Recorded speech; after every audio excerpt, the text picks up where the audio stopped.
O livro de Gênesis. No primeiro vídeo, vimos como os capítulos de 1 a 11 definiram a história básica da Bíblia.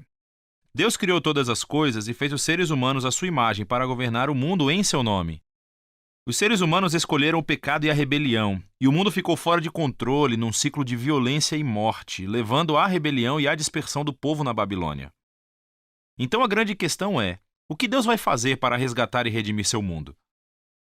A partir da dispersão da Babilônia, o autor traça a genealogia de somente uma família, que culmina em um homem chamado Abrão, mais tarde conhecido como Abraão. A promessa de Deus para Abraão, no começo do capítulo 12, abre um movimento completamente novo na história. Deus chama Abraão para que deixe a sua casa e vá para a terra de Canaã, que Deus diz que será sua um dia. Nessa terra, Deus promete a Abraão que irá torná-lo uma grande nação e irá fazer seu nome grande e abençoá-lo. Essas promessas estão ligadas a partes anteriores do livro. A Babilônia, de forma arrogante, tentou buscar a sua própria fama e isso não terminou muito bem. Mas Deus, em sua generosidade, vai dar um grande nome a esse cara sem nome, Abraão. A bênção de Deus para Abraão ecoa a bênção original que Deus deu ao mundo no início de tudo. Então a pergunta é: por que Deus abençoou Abraão e sua família? A última frase da promessa de Deus deixa isso claro: para que todas as famílias da terra encontrem a bênção de Deus por meio de você. Isso é um ponto-chave para entender todo o resto da história bíblica. O plano de Deus é salvar e abençoar o seu mundo rebelde por meio da família de Abraão. Por isso que todo o resto da história do Antigo Testamento se concentra somente nessa família, chamada o povo de Israel.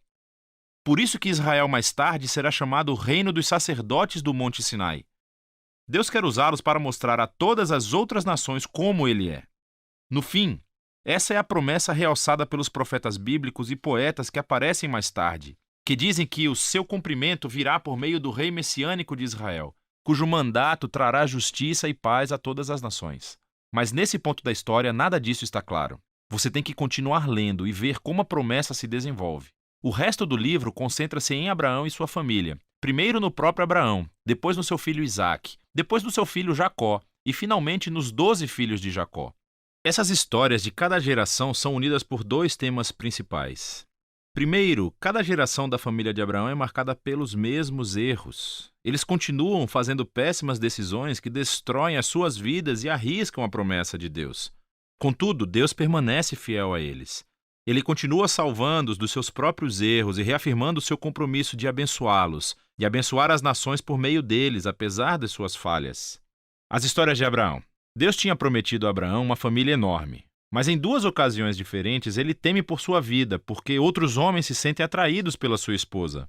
E ele nega estar casado com ela, o que obviamente cria todo tipo de problemas. Não só isso, mas Abraão e sua esposa Sara não podem ter filhos.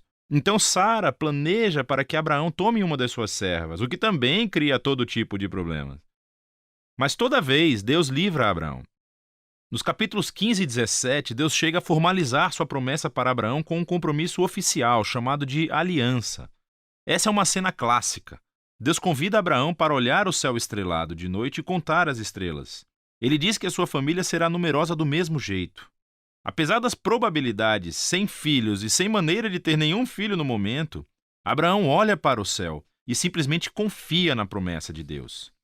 Deus responde por meio de uma aliança com Abraão, prometendo que ele se tornará pai de várias nações, que a bênção de Deus virá para o mundo inteiro. Deus pede que Abraão marque a sua família com o sinal da aliança, a circuncisão de todos os meninos da família. Esse símbolo serve para que eles lembrem que a prosperidade da sua família é uma dádiva de Deus. Abraão termina por ter muitos filhos e morre em idade bem avançada. As histórias de Jacó abordam esses temas de forma ainda mais dramática. A partir do seu nascimento, Jacó faz jus ao seu nome, que significa enganador. Ele engana seu irmão Esaú, tomando a sua herança e a sua bênção. E ele faz isso enganando seu velho pai, que estava cego e simplesmente vai embora. Ele tem 4 esposas, mas ama somente uma, Raquel. E isso cria muitas rivalidades na família.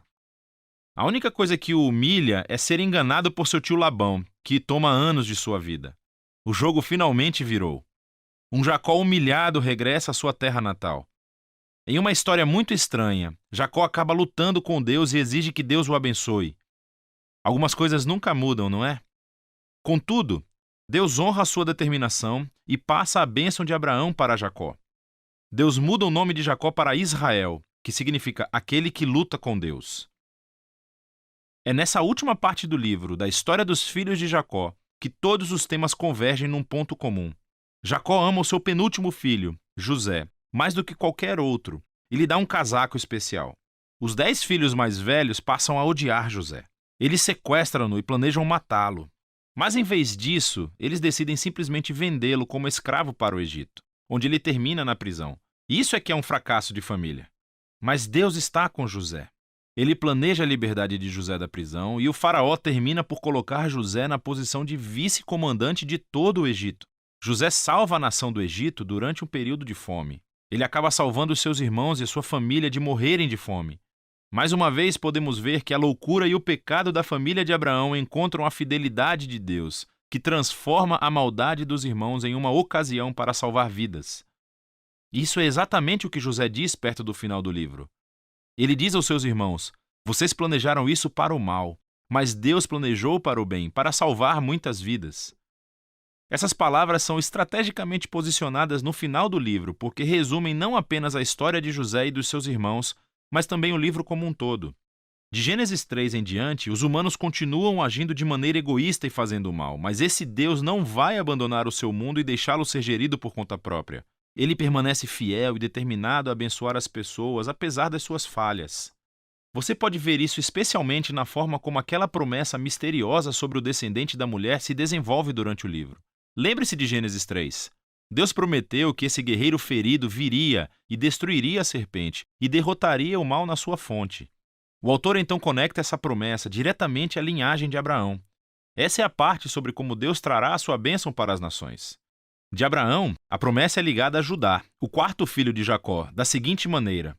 Em um poema extremamente importante no capítulo 49, Jacó, já envelhecido e no seu leito de morte, quer abençoar os seus 12 filhos. Quando chega a vez de Judá, Jacó prevê que Judá se tornará a tribo dos líderes reais de Israel. Um dia, um rei virá para comandar a obediência de todas as nações e cumprir a promessa de Deus de restaurar a bênção do jardim para todo o mundo. Depois disso, Jacó morre e depois José morre também. A família, ainda em expansão, permanece no Egito. O livro de Gênesis termina com todas essas esperanças e promessas futuras no ar, sem desenvolvê-las. Isso obriga você a virar a página para ver como tudo vai acabar. Por agora, esse foi o livro de Gênesis.